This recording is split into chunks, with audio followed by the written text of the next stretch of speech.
챗 GPT, 기회를 잡는 사람들. 자, 장민 교수님이 쓰신 책입니다. 오랫동안 이 분야에 몸을 담고 계신 교수님이세요. 자, 프롤로그부터 한번 보겠습니다. 앞으로 어떤 일이 벌어질지 기대하며 적극적으로 챗 GPT 혁명에 참여한다면 일도, 일상도, 미래도 바꿀 수 있다. 이제 진짜 왔구나. 챗 GPT를 보자마자 든 생각이었다.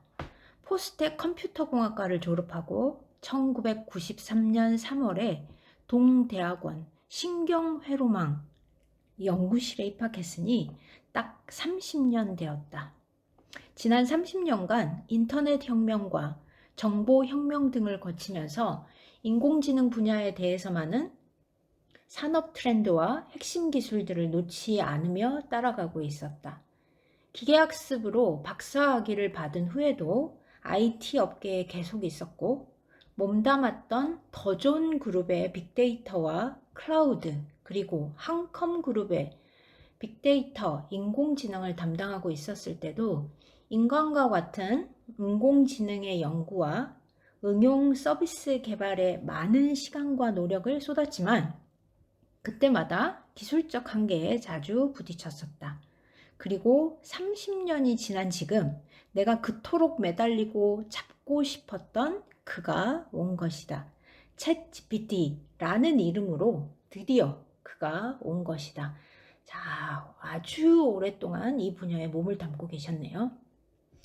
이 분야의 발전에 대해서는 누구보다 잘 알고 계실 것 같습니다. 자, 알려졌듯이 인공지능 AI라는 말은 1956년 다르트마우스 컬리지에서 이게 정확하게 읽었는지 모르겠어요. 자, 다르트마우스 컬리지에서 열린 회의에서 처음 만들어졌고 1956년도에 인공지능 AI라는 말이 처음 만들어졌고 자, 당시 연구자들은 인간처럼 생각하고 추론할 수 있는 기계를 만들 수 있다고 생각했다. 그 후 지난 70여 년 동안 AI 분야는 여러 단계의 발전을 해왔다. 초창기에 AI는 사전 정의된 규칙 집합을 따라 의사결정을 내리는 규칙 기반 시스템과 전문가 시스템에 주로 초점이 맞춰져 있었다. 컴퓨터의 성능이 더욱 강력해짐에 따라 연구자들은 컴퓨터를 활용하여 기계학습 및 신경망과 같은 다른 기술을 탐구하기 시작했다. 초기에는 단순한 알고리즘인 퍼셉트론부터 시작해서 점점 더 강력하고 복잡한 학습 알고리즘을 설계하고 시험하게 되었고 점점 많은 응용 분야에 인공지능을 적용하여 인간의 역할을 대신하게 되었다. 자, 그런 과정 중에서 AI의 가장 중요한 혁신 중의 하나인 딥러닝 알고리즘이 개발되었다. 딥러닝 알고리즘은 많이 들어보셨죠? 자, 딥러닝은 여러 계층의 신경망을 사용하는 일종의 기계학습 알고리즘인데 기존보다 훨씬 더 복잡하고 대량의 패턴을 빠르게 학습하여 훨씬 좋은 예측 성능을 가지게 되었다. 이후 딥러닝은 언어 처리, 사물 인식, 자율주행 등 많은 응용 서비스의 상용화와 발전을 주도하였고 오늘의 생성 AI 모델인 챗 GPT와 같은 형태로 발전하게 된 것이다. 자, 딥러닝 알고리즘이 개발되면서 엄청난 변화가 생겼네요. 챗 GPT는 소통 인터페이스의 혁명이기도 하다. 자, 소통 인터페이스, 영어로는 커뮤니케이션 인터페이스라고 되어 있네요. 자, 컴퓨터와 소통이 이제 편안하고 쉽게 이루어지는 시대가 온 것이다. 자, 유발 하라리는 사피엔스라는 책에서 호모 사피엔스가 세상을 정복한 성공 비결은 인간의 언어 혁명이라고 설명한다. 자, 사피엔스 책도 아주 괜찮습니다. 자, 아직 안 읽어보신 분은 한번 읽어보시고요. 자, 컴퓨터공학과 기계학습의 전공자로서 인간, 컴퓨터의 상호작용에 대한 끝은 기계가 인간의 말을 알아들을 때라고 생각하고 있었다. 지금 운영하고 있는 뉴럴웍스 랩 주식회사, 자, 교수님이 운영하고 계신 회사 이름입니다. 자, 이 회사의 노 코딩 서비스도 결국 인간과 컴퓨터의 소통을 위한 도구이다. 자, 컴퓨터라는 기계가 만들어질 때부터 인간은 기계와의 쉽고 편한 소통을 위한 도구들을 설계해 왔다. 키보드, 마우스, 프로그래밍, 언어 등 모든 것들의 존재 이유는 소통이다. 컴퓨터와 인간의 소통이네요. 자, 인간의 말귀를 제대로 잘 알아듣는 인공지능이 이제 나온 것이다. 예전에는 키보드를 통해서, 마우스를 통해서, 프로그래밍을 통해서, 아니면 뭐 C 언어, 뭐 이런 언어들을 통해서 컴퓨터와 소통을 했는데, 그렇게 소통을 하려면 뭐 언어도 배워야 되고 프로그래밍도 배워야 되고, 뭐 우리는 요즘은 좀 편하게 하고 있기는 하지만, 자, 그런 소통들이 이제는 챗GPT를 통해서 아주 쉬워졌다는 거죠. 그냥 내가 원하는 말을 적어 놓기만 하면 되니까. 자, 오늘날 AI는 가장 빠르게 성장하는 IT 분야로 정말 다양한 응용 서비스에 녹여져서 사용되고 있다. 의료에서 금융, 엔터테인먼트에 이르기까지 그것은 계속해서 놀라운 속도로 진화하고 변화하는 분야이며 앞으로 우리 삶에 가장 심오한 영향을 미칠 가능성이 있는 기술 분야이다. 프로세스나 메모리와 같은 반도체가 더욱 강력해지고 AI 기술이 더욱 정교해짐에 따라 AI로 달성할 수 있는 응용 서비스는 사실상 무한할 것이다. 자, 인간이 하고 있고 할 수 있는 전 분야가 대상이 될 것이다. 자, AI의 분야가 무한할 건데 그 분야는 인간이 하고 있고 앞으로 할 수 있는 전 분야가 대상이 될 것이다 라고 하시네요. 이러한 변화에는 반드시 두려움도 따른다. 2016년 알파고가 바둑에서 이세돌을 이겼을 때 우리가 받은 충격은 잊혀간다. 이젠 당연한 일이라고 생각한다. 하지만 이번 챗GPT의 충격은 훨씬 더 강력하다. 이제 인간과 기계의 공존 시대가 오고 있다는 사실을 인정하고 거부하지 말기를 바란다. 돌이킬 수 없고 비가역적이다. 오히려 신나고 재미있는 시간이 될 것이며 앞으로 어떤 일이 벌어질지 기대하며 적극적으로 챗GPT 혁명에 참여하길 바란다. 나의 30년 연구 인생을 바쳐 쫓아온 그에 대한 명쾌한 설명을 독자 여러분께 바치며 부디 독자님께서 인생을 바꿀 위대한 기회가 도래하였음을 인지하시고 새로운 세상의 문을 가장 먼저 열기를 바란다 라고 교수님이 쓰셨습니다. 자, 프롤로그였었고요. 총 6개의 챕터로 되어 있습니다. 자, 에필로그 먼저 한번 볼게요.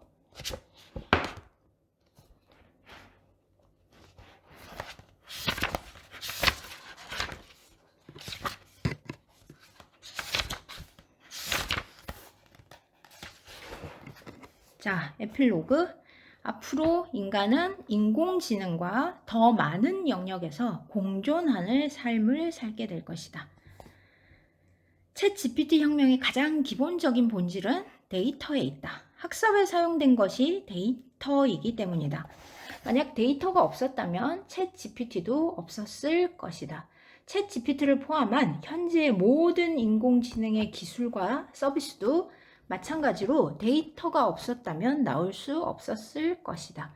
주지하다시피 데이터는 인터넷과 정보기술을 통하여 전송되고 처리되고 가공되고 정제되고 저장된다. 특히 반도체와 인터넷 그리고 소프트웨어의 발전에 따라 이러한 데이터 처리 및 가공기술 또한 비약적으로 발전하고 있다. 지금은 데이터의 홍수시대라고 한다. 인간이 더 이상 감당하지 못할 정도로 데이터가 형성되고 있는데 생성의 주체도 인간뿐만 아니라 수많은 단말기와 센서 디바이스, IoT이다. 이런 엄청난 데이터를 쌓아만 놓으면 아무 의미가 없다. 엄청난 규모의 데이터만으로는 가치가 거의 없다. 자, 쌓여진 데이터를 잘 모아서 가공하여 처리하고 연관성을 분석하여 추출해 놓은 상태를 우리는 정보, 즉 information이라고 한다. 정보로부터 관계를 추출하고 분류하고 여기에 전문가의 경험을 추가하면 고유한 의미가 부여되는데 이것을 보통 지식, knowledge라고 부른다. 그래서 지식은 특정 도메인, 특정 영역의 노하우와 경험적 전문성이 수반된다.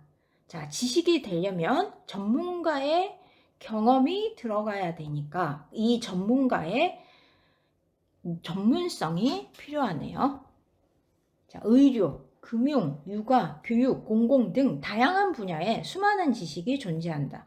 또한 이러한 지식은 많은 부분이 언어로 전달되어 저장되고 있는데 실제로 이런 지식들을 기계적으로나 정량적으로 만드는 일이 상당히 힘들다. 과거의 통상, 전문가 시스템이나 규칙 기반 시스템들이 이러한 지식의 일부를 컴퓨터상에 구축해 놓고 사용하는 경우가 많았다. 그러면서 자, 데이터 가치 피라미드라는 피라미드 형식의 조그마한 도표가 하나 있습니다. 가장 아래에 데이터가 있고 그 데이터 위에 정보, 아까 나왔죠? 데이터를 분석해서 정보가 되고 이 정보에 전문가의 경험치가 들어가면 그것이 지식이 되고 이 지식에 통찰이 들어가면 지혜가 되고 지혜에 기도가 들어가면 신탁이 된다라고 얘기하네요. 기도. 자, 시간이 지남에 따라 지식적으로 축적된 지식들이 쌓이고 시간이 지남에 따라 지식적으로 축적된 지식들이 쌓이고 통찰을 통해 창의적인 작업들을 하다가 쌓이게 되는 특별한 능력, 즉 미래를 예측하는 능력을 우리는 통상 지혜의 wisdom이라고 한다. 지혜가 되기 위해서는 다양한 지식들을 연결하고 통합하여 분석하는 통찰력이 필수적이다. 지혜는 미래를 예측할 수 있는 능력이고 궁극적으로 인간이 세상을 지배할 수 있는 것은 미래를 예측하고 대비할 수 있는 능력이 있었기 때문이다. 또한 그러한 지혜를 보유한 기업, 나라, 그리고 개인들이 성공적으로 생존할 수 있다는 것을 역사를 통해서 잘 알고 있다. 자, 이렇게 수많은 데이터로부터 출발하여 가치가 점점 증가되며 정제되는 모습을 형상화한 것을 데이터 가치 피라미드라고 한다. 아까 제가 아까 말씀드린 그 피라미드 얘기하네요. 자, 그러면 챗GPT는 데이터 가치 피라미드의 어디쯤 위치해 있을까? 여러분과 내가 앞으로 함께 고민해 볼 문제이다. 또한 이러한 데이터의 가공 기술이 발달할수록 인공지능은 지식으로 미래를 예측하는 일을 어느 정도까지 하게 될 것인지도 생각해 볼 문제이다. 우리는 소위 영화에서나 소재로 쓰여왔던 인간이 만든 기계가 인간을 지배하는 날을 기술적 특이점라는 말로 표현을 해왔다. 즉, 인공지능의 발전이 가속화되어 모든 인류의 지성을 합친 것보다 더 뛰어난 초인공지능이 출현하는 시점인데 인공지능의 영향이 크고 넓어져 인간의 삶을 과거로 되돌릴 수 없는 시점이라고 생각된다. 자, 앞으로 챗GPT처럼 인간과 같은 지식과 지적 능력을 가진 인공지능이 지속적으로 출현할 것이고 인간도 인공지능과 더 많은 영역에서 공존하는 삶을 살게 될 것이다. 이런 미래에 올 우리 삶의 모습을 미리 대비하고 인간만이 가진 존재에 대한 가치를 잃지 않게 되길 바란다.